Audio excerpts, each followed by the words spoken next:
We are for the top-up show. Paul Daly's been kind enough to join us on this steamy morning. G'day, Mark Lamborn. G'day, Glenn Pollitt, and yes, we're all fresh, aren't we? Well, Paul did make the best of Canterbury. I didn't go to Canterbury. Yeah, you went there? Yeah, had a reasonable night, yeah. Good. And today we've got a very tricky program to negotiate. The wind is not much happening at the moment, but predicted the northeaster to get up mid-program to a level that should certainly impair the horses on the inside in the sprint races later on in the program, Paul. Yeah, I think so. Other than that, what are you looking for from race one? I think early in the day, on pace, and I think the inside's going to be okay, but as the day wears on, especially with that headwind, I think off the inside is probably ideal, maybe 3 or 4 off.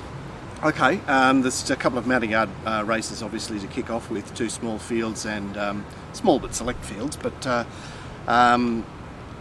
I guess there's been little action in the markets in either races, which is interesting. I did notice that, yeah. Other races there's been plenty of action, but early on it's just they put them up 128%. I suppose the smaller field, the more the bigger per... I suppose everyone's got them in their order, A, B, C, D, E, but like, there's been little action. Are you playing either of these races, Paul? Oh, race 1, there's no edge for me. I'm against the favourite a little bit at the price and can't really seem to want to back anything else at current prices. Well, isn't it always interesting, the last start Magic Millions winners, isn't it? They're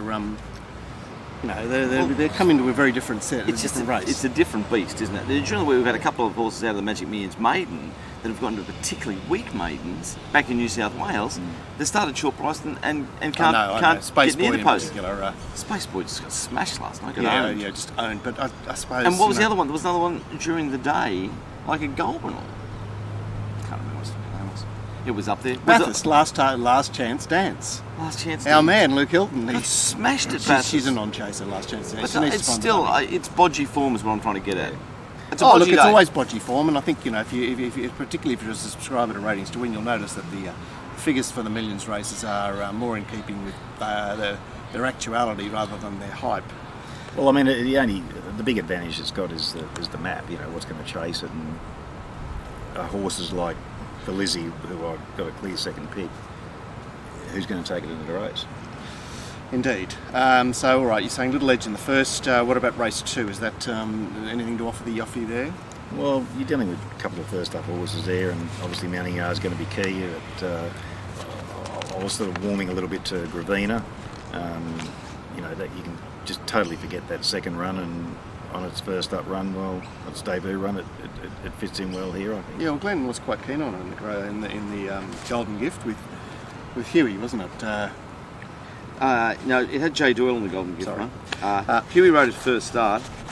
There was a massive run for it that day. Like they said, this is the one, but it has gone to the Golden Gift and been beaten 8 lengths. I know it was wide. I know it was in a tight position. It was a brutal race, the Golden Gift. Yeah. The Highway we've seen Electrified, which I think Gord was a touch keen on. $10 into $6.50, and Delayed Response Hippo 13 into 9. So I guess those 2 moves suggest that the order of pecking is not particularly satisfying to punters. I suppose it's a fairly typical Highway. Is there an edge for you here? Probably not, Mark. I mean, I've got Greenspan on top, but like $5. 5 for 2. Oh, that's short. But I mean, that's been a little bit kind to it. I think you'll be playing there. Glenn, any last comments on the Highway? You want Dog's breakfast. Romney Girl into 260 in the 1500 metre race, where she won't necessarily get a race shape that's really sympathetic. What are you thinking map-wise there, Paul? Right back in the field, I've got a top pick, but well and truly longer than the current market. But then again, I mean, I've got Night and Power second pick, and I can't have it at the current price. And so it may be a no-bet race, I think. Glenn, anything else? Maybe Turnberry's some chance. Well, the favourite would win and couldn't possibly take that price. Yeah. It's 260 now, something. Yeah. Yes, it's 260. Well, I want to get involved like 350. So I won't be back on. Subpoenaed remains odds on in the 5th. Let's just pack up and go home. This is the lowest meeting fucking ever. It's pretty bad, and the crowd is. There's no one here. Let's go to the beach. Do you bring your sluggos, Bandala? We go No. swimming. I've got the spare set, don't mind fit you, but this is pretty typical. This is just, but this whole meeting is just now you've gone to subpoena. Like I keep going. Whoa. I think you need to. If you're going to have a bet today, you need to have a $200 3-way all up. Do a Gordon. lie back on the couch and, oh, yeah, I'll tell you, great But stories these events around. can be good for you. I mean, mounting yard and Yeah, whatnot. I know, but I'm so uninspired at the moment. Yeah, I know what you're saying. I'm uninspired. Anyway, the best way to get inspired is to get under a winner. Yeah, getting a winner and praying for correct weight's always inspiring. I Beaufort- pray for everything. Beaufort Park has had has been a sniff around for it in the subpoena race. It's a race where if anything wants to create something, it's there because subpoena is an interesting resumer and a horse of some talent, I suppose. But it sort of rails me back. Does that appeal? Have you got? That's the thing. I mean, it's the best horse in a really bad race. Beaufort Park, I can understand why there's a little move for it, but the only horse I could probably back is subpoena. But geez, do I want to take that price? Yeah, I think you want a little bit of a premium, Yeah, I just think so. because of the circumstances. Okay, well, the race 6, the Stayers race, well, this is game on. This is as good a field as you could get for a 78. She's Ideal is very firm into $3, and Birth of Venus, as predicted yesterday, was not going to stay $6, is now $4.80.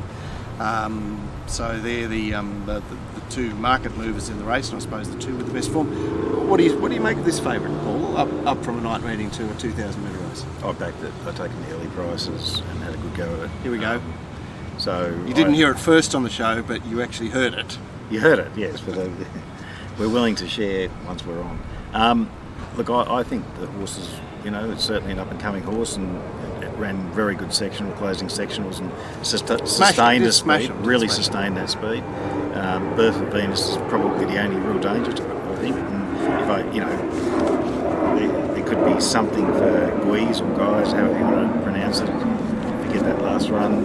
But yeah, look, So can you get on Birth of Venus? Venus as well here to close it out, or No, I can't really get on Birth of Venus at the moment. All right, so you're a one-man band here. And look, if She's Ideal got back out to that sort of $4 mark, which I don't think it will, but if it did, I could have like a top up. It is a bit of a sprue course, but as you said yesterday, Glenn, Birth of Venus was. Well, I've just There was got no it. fluke to it. I've got it A, I've got She's Ideal B, and I can't find C. It's hard, isn't it? How do you find C? All right, well, let's hope C in the main event. Alizé remains around about the 5 to 4, $2.30 mark.